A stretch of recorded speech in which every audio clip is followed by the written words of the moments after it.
for my mathematics strand project, I did a 4th grade Virginia standard, round decimals to the nearest whole number, and given the decimal, write the decimal and fraction equivalents. So this was easy because you could just combine it into one lesson and they could learn 2 different things.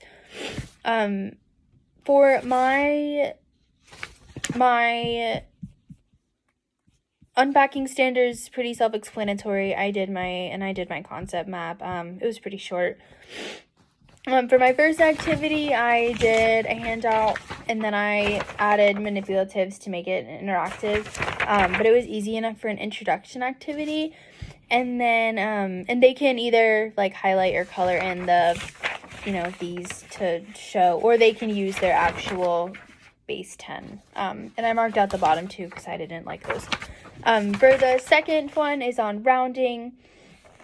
So here it gives them that connection to real life too, which is part of our essential questions. And then they have a number line that they can round once they round their decimals, they can mark it on the number line. For my text set,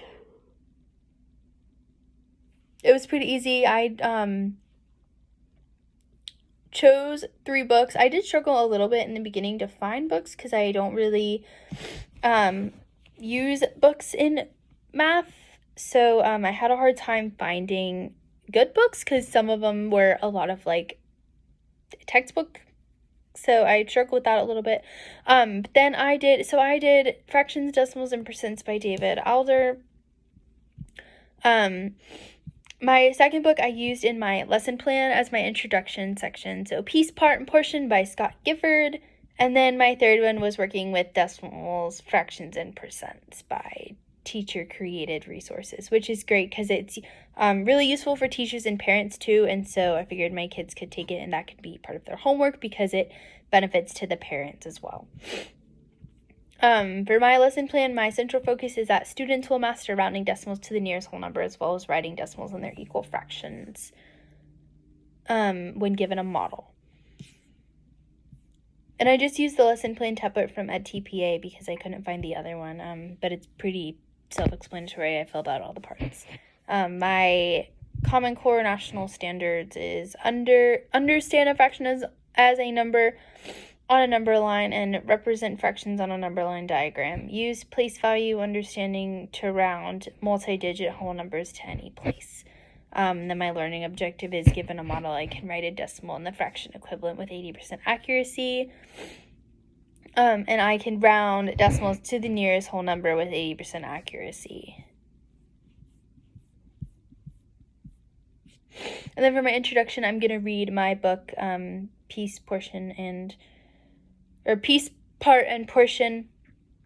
And then I'm going to do a quick modeling of how to round to the nearest whole number and how to write a decimal and its fraction equivalent.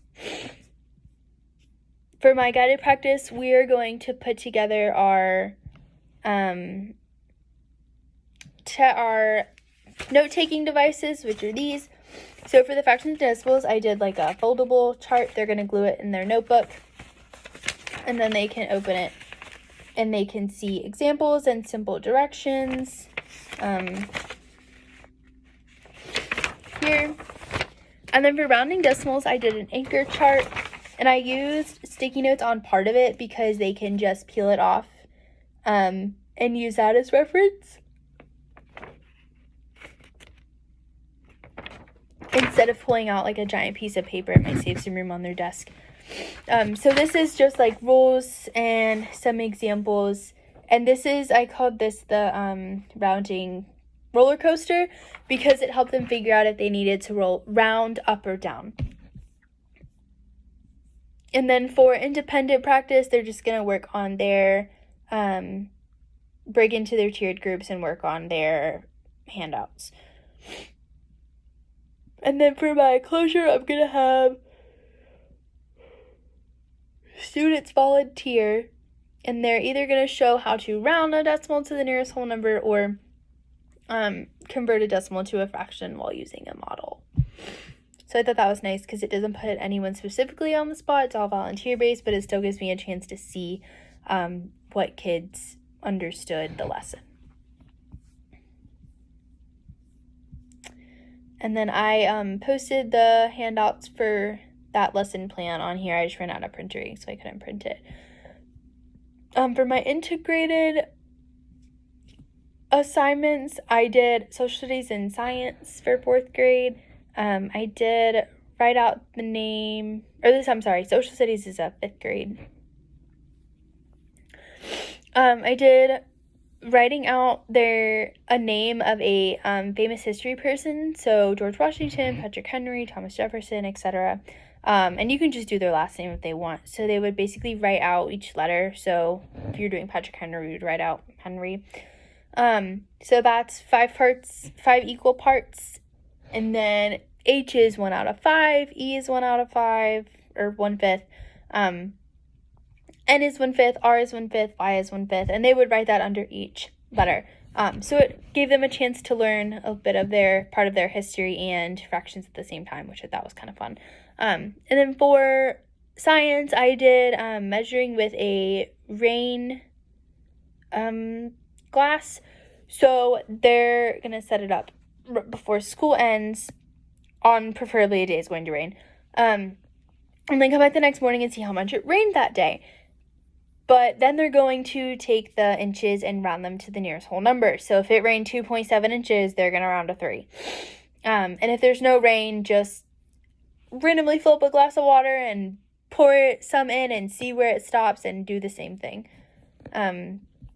And then for my math groups, I did my below group. They're going to do a lot more simple fractions, or simple decimals rounding to fractions. And then they're going to do, and they're good. They can use their manipulatives too. So I thought that was helpful because it wasn't so much of, I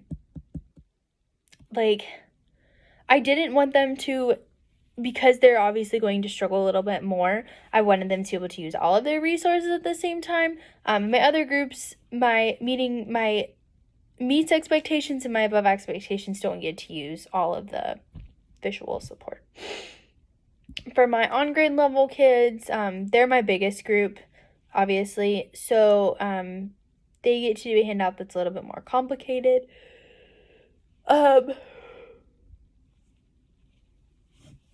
And these are really 2-part activities, but it explains it more in depth. I just don't have time to break that all down.